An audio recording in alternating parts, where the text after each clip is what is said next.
এই নৌকা ডোবা ডোবা অবস্থায় বেশিক্ষণ আপনারা পারবেন না। আপনাদের কাবুলের ওই বিমানের পেছনে দৌড়ানো ছাড়া আর কোনো উপায় থাকবে না।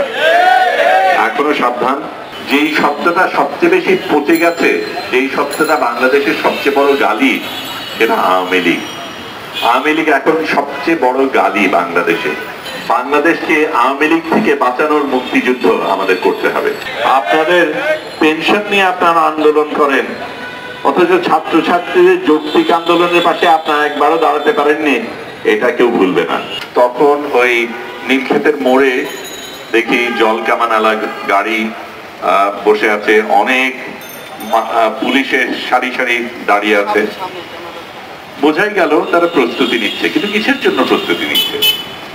জনগণকে রক্ষা করার জন্য, ছাত্রছাত্রীদের রক্ষা করার জন্য নিশ্চয়ই তারা করেনি। কারণ আমি তো ওখান থেকে হাঁটতে হাঁটতে মেডিকেল কলেজের এমার্জেন্সি পর্যন্ত যাই, পথে রক্তের ছাপ দেখি, পথে ভাঙা চোরা যা যা হয়েছে, লোকজনের আর্তনাদ শুনি, কি হয়েছে সেটা দেখি।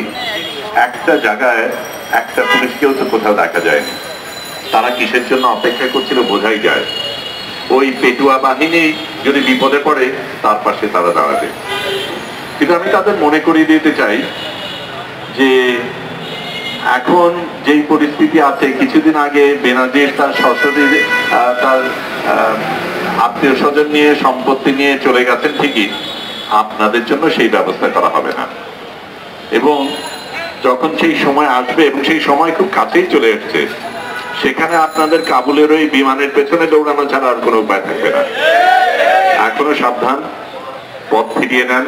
দেখেন আমাদের যেই আমলারা চাকরি করে, যেই শিক্ষকরা করে, এখানে আমরা ভিন্ন ধরনের শিক্ষক পেয়েছি, সেটাতে আমাদের সাহস দেয়, আপনাদের অভিনন্দন। কিন্তু বাকি শিক্ষকদেরও আমি জানিয়ে দেই, এই নৌকা ডোবা ডোবা অবস্থায় বেশিক্ষণ আপনারা পারবেন না। আপনাদের পেনশন নিয়ে আপনারা আন্দোলন করেন, অথচ ছাত্রছাত্রীদের যৌক্তিক আন্দোলনের পাশে আপনারা একবারও দাঁড়াতে পারেননি, এটা কেউ ভুলবে না। আমি আজকে লম্বা আলাপ করতে চাই না। আপনারা শুনেছেন এই রাজাকার শব্দ নিয়ে অনেক আলাপ চলছে, কিন্তু সত্যিকার অর্থে মুক্তিযুদ্ধ শব্দটাকে পচন ধরিয়েছে তো এই সরকার। যেই সরকার এরকম ভাবে আচরণ করে, সেই সরকারের কারণেই আজকে জয় বাংলা এখন আর জনগণের স্লোগান না। এবং সত্যিকার অর্থে আজকে যেই শব্দটা সবচেয়ে বেশি পচে গেছে, যেই শব্দটা বাংলাদেশের সবচেয়ে বড় গালি, সেটা আওয়ামী লীগ। আওয়ামী লীগ এখন সবচেয়ে বড় গালি বাংলাদেশে। সেই জায়গায় আপনারা আমাদের নিয়ে এসছেন।